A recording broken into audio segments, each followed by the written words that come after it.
السلام علیکم ورحمۃ اللہ وبرکاتہ. نحمده ونصلی علی رسولہ الکریم. اما بعد فاعوذ باللہ من الشیطان الرجیم. بسم اللہ الرحمن الرحیم. رب اشرح لی صدری ویسر لی امری واحلل عقدۃ من لسانی یفقہوا قولی. اللہ کا شکر ہے کہ جس نے ہماری دین اسلام کی طرف رہنمائی کی ہے اور ہمیں زندگی کے ہر معاملے کے بارے میں صحیح تعلیمات دی ہیں. یہ ہم پر ہے کہ ہم ان تعلیمات کو جانتے ہیں، ان کے بارے میں علم حاصل کرتے ہیں یا نہیں کرتے، پھر ان کے مطابق اپنی زندگی کو ڈھالتے ہیں یا نہیں ڈھالتے. تو جیسا جیسا ہمارا دین کے ساتھ معاملہ ہوتا ہے اتنا ہی ہم دین سے فائدہ اٹھا پاتے ہیں. ہمارے دین نے ہمیں پیدائش سے لے کر موت تک اور موت سے لے کر ابدی زندگی تک کے سارے اصول اور قاعدے اور ہر چیز ہمیں بتا دی ہے. صرف یہ نہیں بتایا کہ ہمیں اس دنیا میں کیسے رہنا ہے، ہمیں یہ بھی بتا دیا ہے کہ قبر میں کیا ہوگا، ہمیں یہ بھی بتا دیا ہے کہ حشر کے دن کیا ہوگا، ہمیں یہ بھی بتا دیا ہے کہ حشر کے دن کے بعد جنت یا جہنم جو ہے وہاں کیا ہوگا. اگر ہم خود غفلت میں ڈوبے رہیں اور ان چیزوں کے بارے میں معلومات حاصل نہ کریں تو پھر ہم یا تو لوگوں کے بتائے ہوئے سنے سنائے دین پر چلتے رہیں گے یا اپنے ہی کچھ خیالات کے مطابق زندگی بسر کر کے چلے جائیں گے، لیکن اس زندگی سے پھر بھرپور فائدہ نہیں اٹھا سکیں گے. اس زندگی سے پورا فائدہ اٹھانے کے لیے ضروری ہے کہ دین کا باقاعدہ علم حاصل کیا جائے، اللہ سبحانہ تعالیٰ کی پہچان کی جائے، اللہ سبحانہ تعالیٰ کے ساتھ ایک بہترین اور خوبصورت تعلق قائم کیا جائے، اللہ سبحانہ تعالیٰ کے سامنے ہر دکھ تکلیف پریشانی ہر مسئلہ رکھا جائے اور اس سے حل مانگا جائے. ہم جانتے ہیں کہ دعا کرنا ایک عبادت ہے اور ہمارے مسائل کا حل ہے، لیکن بہت دفعہ ایسا ہوتا ہے کہ ہم دعا کرتے ہیں لیکن جب ہمیں قبولیت کا اثر نظر نہیں آتا تو ہم اللہ تعالیٰ سے ناراض ہونے لگتے ہیں.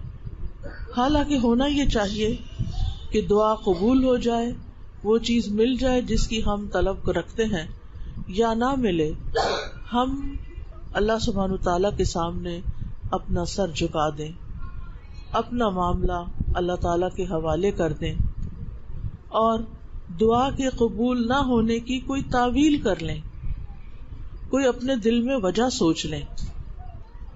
مثلاً یہ کہ کبھی جو چیز میں مانگ رہی ہوں اس کا نہ ملنا میرے حق میں زیادہ فائدے کی چیز ہے اور زیادہ مناسب ہے، کیونکہ کئی دفعہ ہمیں کوئی نعمت مل جاتی ہے تو ہم اس کی وجہ سے تکبر میں مبتلا ہو جاتے ہیں، ہمارے اندر اکڑ آ جاتی ہے، ہم اپنے آپ کو کچھ سمجھنے لگتے ہیں، اور جب کوئی چیز نہیں ملتی اور ہم ٹوٹ جاتے ہیں تو ہمارے اندر وہ چیز عاجزی پیدا کر دیتی ہے.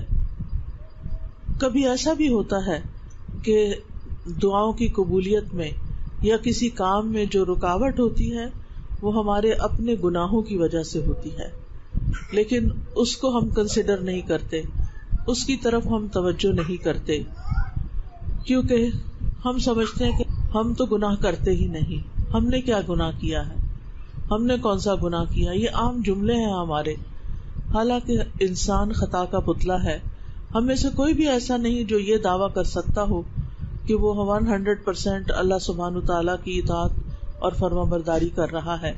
ہماری زبان سے بعض اوقات ایسی باتیں نکل جاتی ہیں، ہمارے رویوں میں بعض اوقات ایسی چیزیں ہوتی ہیں کہ جو اللہ تعالیٰ کو ناراض کر دیتی ہیں اور ہم بول کے بھول جاتے ہیں اور ہمیں یاد بھی نہیں ہوتا. تو ایسی صورت میں جب دعا قبول نہیں ہوتی تو پھر ہمیں کبھی احساس بھی ہو جاتا ہے کہ شاید ہماری اپنی کوئی غلطی ہے جس کی وجہ سے رکاوٹ ہو رہی ہے، تو پھر ہم اللہ تعالیٰ سے معافی مانگنے لگتے ہیں، استغفار کرنے لگتے ہیں، اور یہ چیز ہمارے حق میں اور کئی خیر بھلائی کے دروازے کھولنے کا سبب بن جاتی ہے. اسی طرح یہ ہے کہ بعض اوقات کسی چیز کے تاخیر سے ملنے میں بہت بہتری ہوتی ہے. یعنی اگر فوری طور پر وہ چیز مل جائے تو ہم اس کی وہ قدر نہ کریں، اس کا حق ادا نہ کریں، اس کا شکر ادا نہ کریں. اور اسی طرح کبھی دنیا کا مل جانا انسان کے لیے مصلحت کے خلاف ہوتا ہے.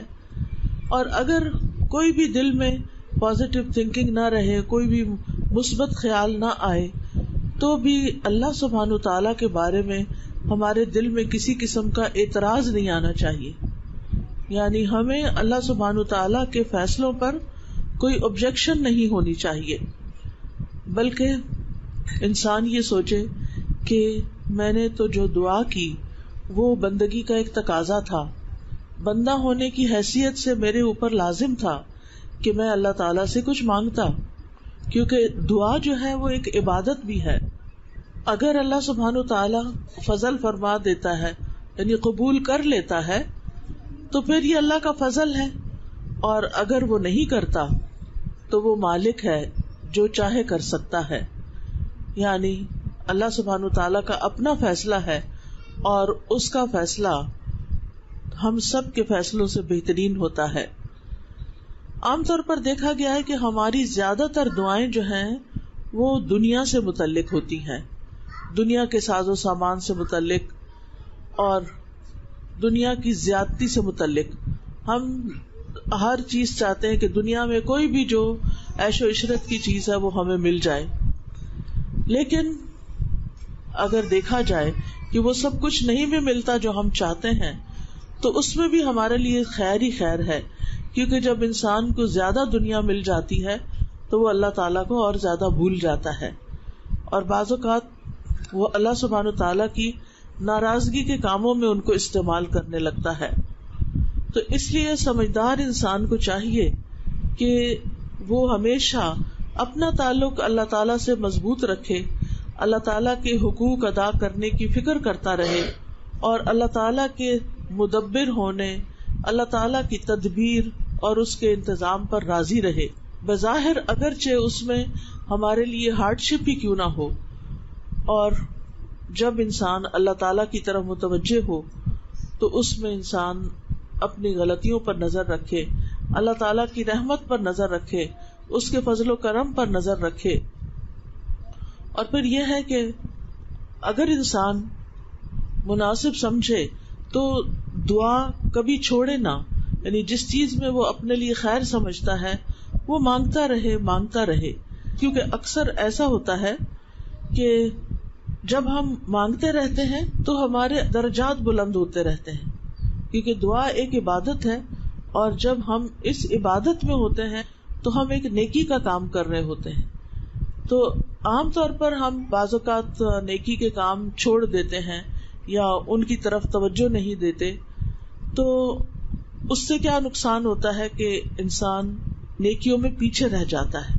لیکن جب انسان دعائیں مانگتا رہتا ہے تو اس کی نیکیوں کے اندر جو کمی کوتاہی ہوتی ہے وہ پوری ہو جاتی ہے.